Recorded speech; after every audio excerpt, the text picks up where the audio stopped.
गौरी पुत्र गणेश भगवान की जय। श्री लक्ष्मी नारायण भगवान की जय। श्री उमापति शंकर भगवान की जय। बृहस्पति देव की जय। प्रिय भक्तजनों, आज हम इस वीडियो में बृहस्पतिवार की व्रत कथा सुनेंगे। बृहस्पतिवार व्रत को करने से मन की इच्छाएं पूरी होती हैं और बृहस्पति महाराज प्रसन्न होते हैं तथा धन, पुत्र, विद्या और मनवांछित फलों की प्राप्ति होती है। परिवार को सुख शांति मिलती है। इसीलिए यह व्रत सर्वश्रेष्ठ और अति फलदायक सभी स्त्री और पुरुषों के लिए है। इस व्रत में केले का पूजन करना चाहिए। कथा और पूजन के समय तन, मन, क्रम, वचन से शुद्ध होकर जो इच्छा हो बृहस्पति देव की प्रार्थना करनी चाहिए और उनकी इच्छाओं को बृहस्पति देव अवश्य पूर्ण करते हैं, ऐसा मन में दृढ़ विश्वास रखना चाहिए। तो भक्तजनों, आइए अब सुनते हैं बृहस्पतिवार की व्रत कथा। तो आप सभी भक्तजन बड़ी ही श्रद्धा, ध्यान पूर्वक और प्रसन्न चित्त मन से इस कथा को सुनिए। तो सभी प्रेम से बोलिए श्री लक्ष्मी नारायण भगवान की जय। बृहस्पति देव की जय। सर्वदेवी देवता की जय। भारतवर्ष में एक राजा राज्य करता था। वह बड़ा प्रतापी और दानी था। वह नित्य गरीबों और ब्राह्मणों की सहायता करता था, लेकिन यह बात उसकी रानी को अच्छी नहीं लगती थी। वह ना ही गरीबों को दान देती और ना ही भगवान का पूजन करती थी और राजा को भी दान देने से मना किया करती थी। एक दिन राजा शिकार खेलने वन को गए हुए थे तो रानी महल में अकेली थी। उसी समय बृहस्पति देव साधु वेश में राजा के महल में भिक्षा के लिए गए और भिक्षा मांगी। तब रानी ने भिक्षा देने से इनकार किया और कहा, हे साधु महाराज, मैं तो दान पुण्य से तंग आ गई हूँ। मेरा पति सारा धन लुटाता रहता है। मेरी इच्छा है कि हमारा धन नष्ट हो जाए, फिर न रहेगा बांस, न बजेगी बांसुरी। तब साधु ने कहा, देवी, तुम तो बड़ी अजीब हो। धन, संतान तो सभी चाहते हैं, पुत्र और लक्ष्मी तो पापी के घर भी होनी चाहिए। यदि तुम्हारे पास अधिक धन है तो भूखों को भोजन दो, प्यासों के लिए प्याऊ बनवाओ, मुसाफिरों के लिए धर्मशालाएं खुलवाओ और निर्धन अपनी कुंवारी कन्याओं का विवाह नहीं कर सकते, उनका विवाह करा दो। ऐसे कई और काम हैं जिनको करने से तुम्हारा यश लोक परलोक में फैलेगा। परंतु रानी पर उपदेश का कोई प्रभाव न पड़ा। वह बोली, महाराज, आप मुझे कुछ न समझाएं। मैं ऐसा धन नहीं चाहती जो हर जगह बांटती फिरूं। तब साधु ने उत्तर दिया, यदि तुम्हारी ऐसी इच्छा है तो तथास्तु। तुम ऐसा करना कि बृहस्पतिवार को घर लीप कर पीली मिट्टी से अपना सिर धोकर स्नान करना, भट्टी चढ़ाकर कपड़े धोना। ऐसा करने से आपका सारा धन नष्ट हो जाएगा। और इतना कहकर वह साधु महाराज वहां से आलोप हो गए। तब साधु के अनुसार कही बातों को पूरा करते हुए रानी को केवल 3 बृहस्पतिवार ही बीते थे कि उसकी समस्त धन संपत्ति नष्ट हो गई और भोजन के लिए राजा का परिवार तरसने लगा। तब एक दिन राजा ने रानी से बोला कि हे रानी, तुम यहीं रहो, मैं दूसरे देश को जाता हूँ, क्योंकि यहाँ पर सभी लोग मुझे जानते हैं, इसीलिए मैं कोई छोटा कार्य नहीं कर सकता। तब ऐसा कहकर राजा परदेश चला गया और वहां वह जंगल से लकड़ी काटकर लाता और शहर में बेचता और इस तरह वह अपना जीवन व्यतीत करने लगा। इधर राजा के परदेश जाते ही रानी और दासी दुखी रहने लगे। एक बार जब रानी और दासी को 7 दिन तक बिना भोजन के रहना पड़ा तो रानी ने अपनी दासी से कहा, हे दासी, पास ही के नगर में मेरी बहन रहती है, वह बड़ी धनवान है, तू उसके पास जा और कुछ ले आ ताकि थोड़ी बहुत गुजर बसर हो जाए। तब दासी रानी की बहन के पास गई और उस दिन गुरुवार था और रानी की बहन उस समय बृहस्पतिवार व्रत की कथा सुन रही थी। तब दासी ने रानी की बहन को अपनी रानी का संदेश दिया, लेकिन रानी की बड़ी बहन ने कोई उत्तर नहीं दिया। और जब दासी को रानी की बहन से कोई उत्तर नहीं मिला तो वह बहुत दुखी हुई और उसे क्रोध भी आया और दासी ने वापस आकर रानी को सारी बात बता दी।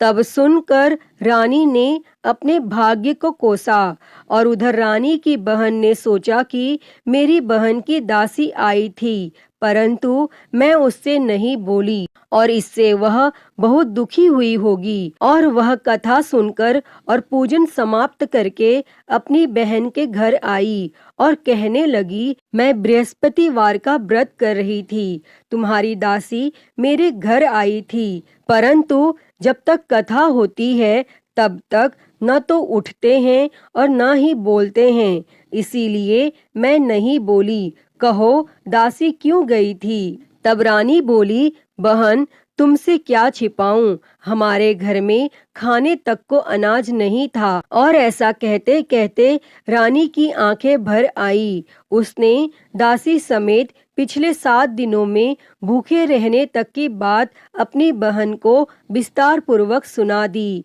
तब रानी की बहन बोली, देखो बहन, भगवान बृहस्पति देव सबकी मनोकामना को पूर्ण करते हैं। देखो शायद तुम्हारे घर में अनाज रखा हो। पहले तो रानी को विश्वास नहीं हुआ, पर बहन के आग्रह करने पर उसने अपनी दासी को अंदर भेजा तो उसे सचमुच अनाज से भरा एक घड़ा मिल गया और यह देखकर दासी को बड़ी हैरानी हुई। तब दासी रानी से कहने लगी, हे रानी, जब हमको भोजन नहीं मिलता तो हम व्रत ही तो करते हैं, इसीलिए क्यों न इनसे व्रत और कथा की विधि पूछ ली जाए ताकि हम भी व्रत कर सकें। और तब रानी ने अपनी बहन से बृहस्पतिवार व्रत के बारे में पूछा। तब उसकी बहन ने बताया, बृहस्पतिवार के व्रत में चने की दाल और मुनक्का से विष्णु भगवान का केले की जड़ में पूजन करें तथा दीपक जलाएं, व्रत कथा सुनें और पीला भोजन ही करें, इससे बृहस्पति देव प्रसन्न होते हैं। व्रत और पूजन विधि बताकर रानी की बहन अपने घर को लौट गई और 7 दिन के बाद जब गुरुवार आया तो रानी और दासी ने व्रत रखा। घुड़साल में जाकर चना और गुड़ लेकर आई, फिर उससे केले की जड़ तथा विष्णु भगवान का पूजन किया। और अब पीला भोजन कहाँ से आए, इस बात को लेकर दोनों बहुत दुखी थी।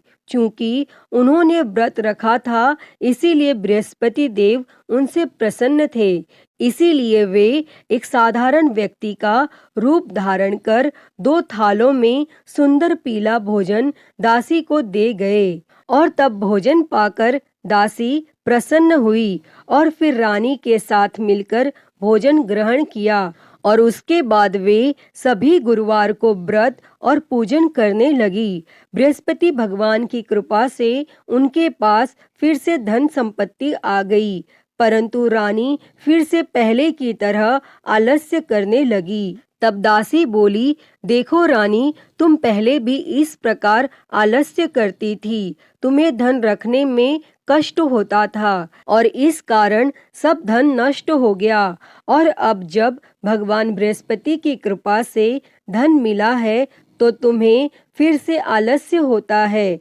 और रानी को समझाते हुए दासी कहती है कि बड़ी मुसीबतों के बाद हमने यह धन पाया है, इसीलिए हमें दान पुण्य करना चाहिए, भूखे मनुष्यों को भोजन कराना चाहिए और धन को शुभ कार्यों में खर्च करना चाहिए, जिससे तुम्हारे कुल का यश बढ़ेगा, स्वर्ग की प्राप्ति होगी और पितर प्रसन्न होंगे। और तब दासी की बात मानकर रानी अपना धन शुभ कार्यों में खर्च करने लगी, जिससे पूरे नगर में उसका यश फैलने लगा। और बृहस्पतिवार व्रत कथा के बाद श्रद्धा के साथ आरती की जानी चाहिए। इसके बाद प्रसाद बांटकर उसे ग्रहण करना चाहिए। और यहाँ एक दिन राजा दुखी होकर जंगल में एक पेड़ के नीचे आसन जमाकर बैठ गया। वह अपनी दशा को याद करके व्याकुल होने लगा और बृहस्पतिवार का दिन था। एकाएक उसने देखा कि निर्जन वन में एक साधु प्रकट हुए और वह साधु वेश में स्वयं बृहस्पति देवता थे। लकड़हारे के सामने आकर बोले, हे लकड़हारे, इस सुनसान जंगल में तू चिंता मग्न क्यों बैठा है? तब लकड़हारे ने दोनों हाथ जोड़कर प्रणाम किया और उत्तर दिया, हे महात्मा जी, आप सब कुछ जानते हैं, मैं क्या कहूँ? यह कहकर रोने लगा और साधु को अपनी आत्मकथा सुनाई। तब महात्मा जी ने कहा, तुम्हारी स्त्री ने बृहस्पतिवार के दिन बृहस्पति भगवान का निरादर किया है, जिसके कारण रुष्ट होकर उन्होंने तुम्हारी यह दशा कर दी। अब तुम चिंता को दूर करके मेरे कहने पर चलो तो तुम्हारे सब कष्ट दूर हो जाएंगे और भगवान पहले से भी अधिक संपत्ति देंगे।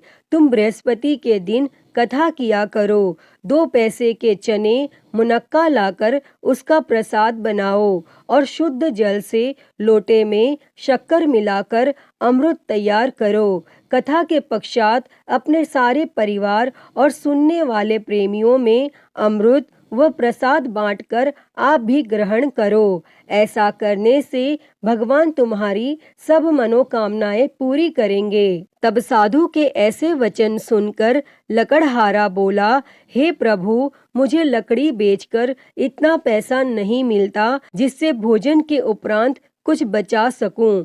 मैंने रात्रि में अपनी स्त्री को व्याकुल देखा है। मेरे पास कुछ भी नहीं जिससे मैं उसकी खबर मंगा सकूं। तब साधु ने कहा, हे लकड़हारे, तुम किसी बात की चिंता मत करो। बृहस्पति के दिन तुम रोजाना की तरह लकड़ियां लेकर शहर को जाओ। तुमको रोज से दुगना धन प्राप्त होगा, जिससे तुम भली भांति भोजन कर लोगे तथा बृहस्पति देव की पूजा का सामान भी आ जाएगा। और इतना कहकर साधु अंतर ध्यान हो गए और धीरे धीरे समय व्यतीत होने पर फिर वही बृहस्पतिवार का दिन आया और लकड़हारा जंगल से लकड़ी काटकर किसी शहर में बेचने गया। उसे उस दिन और दिन से अधिक पैसा मिला। तब राजा ने चना गुड़ आदि लाकर गुरुवार का व्रत किया और उस दिन से उसके सभी क्लेश दूर हो गए।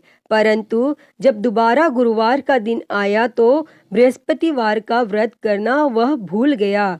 इस कारण बृहस्पति भगवान नाराज हो गए और उस दिन उस नगर के राजा ने विशाल यज्ञ का आयोजन किया तथा शहर में यह घोषणा करा दी कि कोई भी मनुष्य अपने घर में भोजन न बनावे और न आग जलावे। समस्त जनता मेरे यहाँ भोजन करने आवे और इस आज्ञा को जो न मानेगा उसे फांसी की सजा दी जाएगी। और इस तरह की घोषणा संपूर्ण नगर में करवा दी गई। तब राजा की आज्ञा अनुसार शहर के सभी लोग भोजन करने गए, लेकिन लकड़हारा कुछ देर से पहुंचा, इसीलिए राजा उसको अपने साथ घर लिवा ले गए और ले जाकर भोजन करा रहे थे तो रानी की दृष्टि उस खूंटी पर पड़ी जिस पर उसका हार लटका हुआ था। वह वहां पर दिखाई नहीं दिया। तब रानी ने निश्चय किया कि मेरा हार इस मनुष्य ने चुरा लिया है और उसी समय सिपाहियों को बुलाकर उसको कारागार में डलवा दिया। और जब लकड़हारा कारागार में पड़ गया और वह बहुत दुखी होकर विचार करने लगा कि न जाने कौन से पूर्व जन्म के कर्म से मुझे यह दुख प्राप्त हुआ है, और वह उसी साधु को याद करने लगा जो कि जंगल में मिले थे। तब उसी समय तत्काल बृहस्पति देव साधु के रूप में प्रकट हुए और उसकी दशा को देखकर कहने लगे, अरे मूर्ख, तूने बृहस्पति देव की कथा नहीं करी, इस कारण तुझे दुख प्राप्त हुआ है। अब चिंता मत कर, बृहस्पतिवार के दिन कारागार के दरवाजे पर 4 पैसे पड़े मिलेंगे। उनसे तू बृहस्पति देव की पूजा करना और तेरे सभी कष्ट दूर हो जाएंगे। तब बृहस्पतिवार के दिन उसे 4 पैसे मिले। लकड़हारे ने कथा कही और उसी रात्रि को बृहस्पति देव ने उस नगर के राजा को स्वप्न में कहा, हे राजा, तुमने जिस आदमी को कारागार में बंद कर दिया है वह निर्दोष है, वह राजा है, उसे छोड़ देना। और रानी का हार उसी खूंटी पर लटका है। अगर तू ऐसा नहीं करेगा तो मैं तेरे राज्य को नष्ट कर दूंगा। और इस तरह रात्रि के स्वप्न को देखकर राजा प्रातः काल उठा और खूंटी पर हार देखकर लकड़हारे को बुलाकर क्षमा मांगी तथा लकड़हारे को योग्य सुंदर वस्त्र आभूषण देकर विदा कर दिया। और बृहस्पति देव की आज्ञा के अनुसार लकड़हारा अपने नगर को चल दिया। और जब राजा अपने नगर के निकट पहुंचा तो उसे बड़ा आश्चर्य हुआ। नगर में पहले से अधिक बाग, तालाब, कुएं तथा बहुत सी धर्मशाला, मंदिर आदि बन गई हैं। तब राजा ने पूछा, यह किसका बाग और धर्मशाला है? तब नगर के सब लोग कहने लगे, यह सब रानी और बांदी के हैं। तो राजा को आश्चर्य हुआ और गुस्सा भी आया। और जब रानी ने यह खबर सुनी कि राजा आ रहे हैं तो रानी ने बांदी से कहा कि हे दासी, देख राजा हमको कितनी बुरी हालत में छोड़ गए थे और हमारी ऐसी हालत देखकर वह लौट न जाए, इसीलिए तू दरवाजे पर खड़ी हो जा।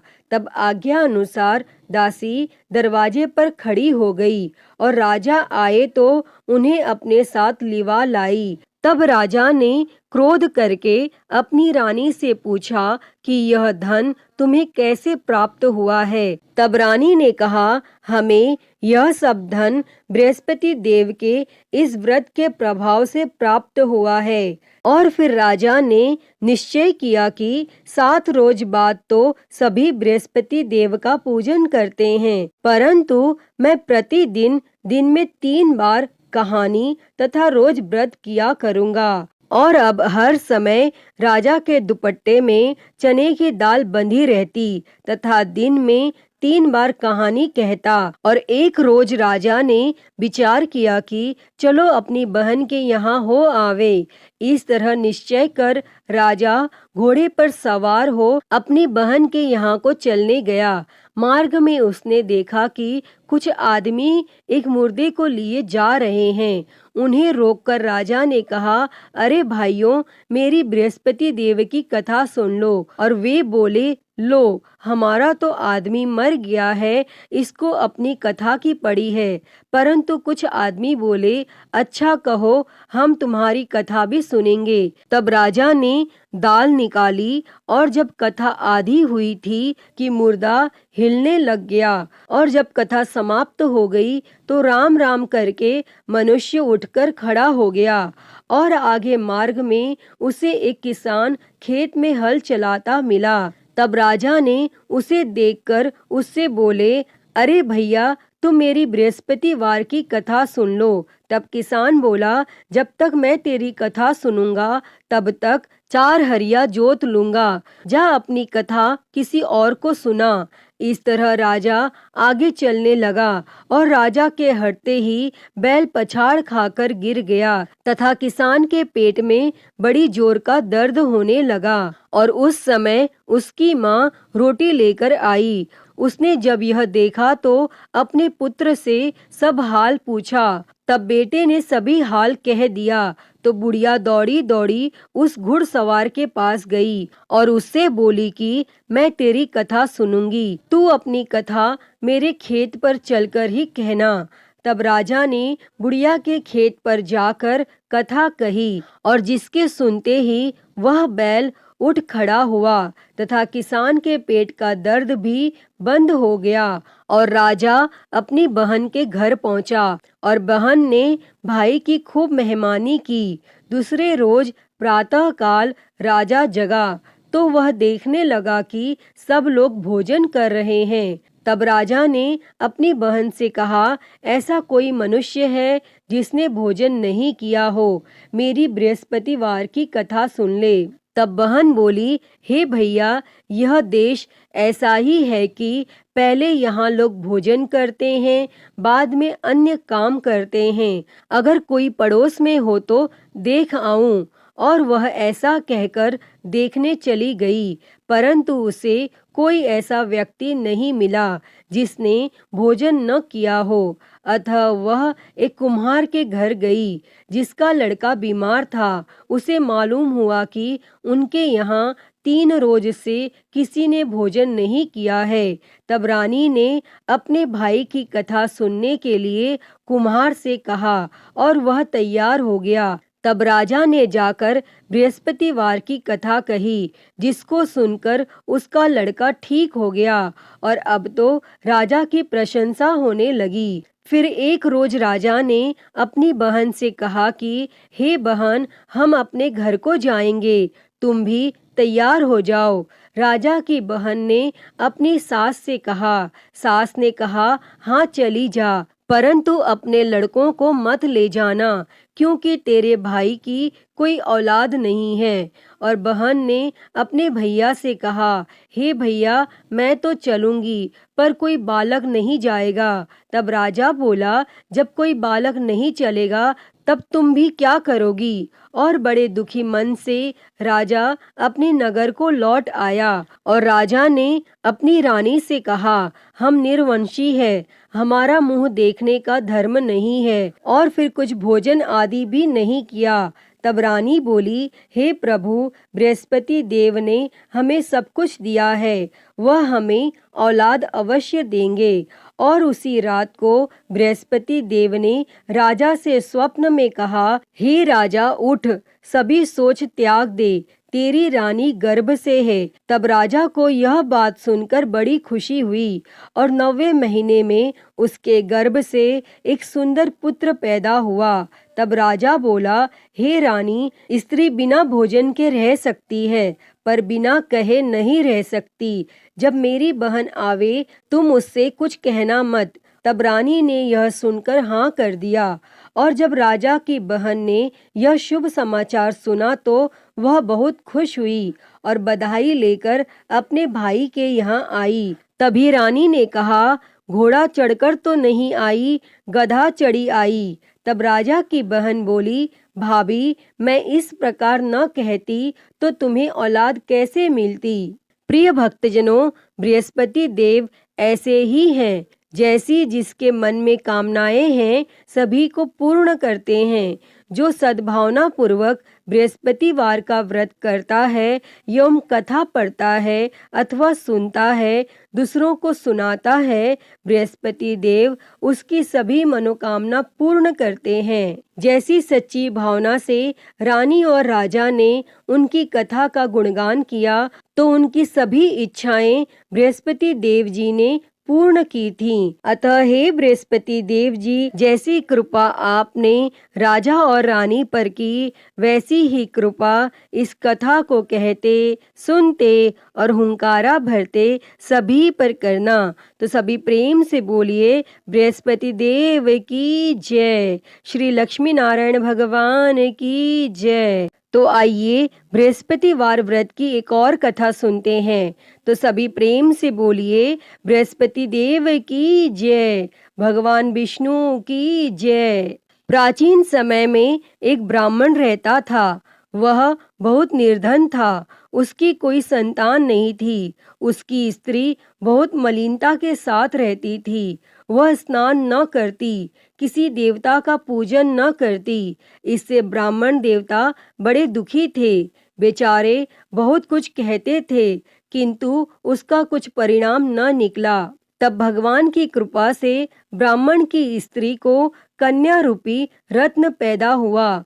कन्या बड़ी होने पर प्रातः स्नान करके विष्णु भगवान का जाप वह बृहस्पतिवार का व्रत करने लगी और अपने पूजन पाठ को समाप्त करके विद्यालय जाती तो अपनी मुट्ठी में जौ भर के ले जाती और पाठशाला के मार्ग में डालती जाती। तब ये जौ स्वर्ण के हो जाते और लौटते समय वह उनको बीन कर घर ले आती थी। और एक दिन वह बालिका सूप में उस सोने के जौ को फटक कर साफ कर रही थी। तब उसके पिता ने देख लिया और कहा, हे बेटी, सोने के जौ के लिए सोने का सूप होना चाहिए। तब दूसरे दिन बृहस्पतिवार था और इस कन्या ने व्रत रखा और बृहस्पति देव से प्रार्थना करके कहा, मैंने आपकी पूजा सच्चे मन से की हो तो मेरे लिए सोने का सूप दे दो। तब बृहस्पति देव ने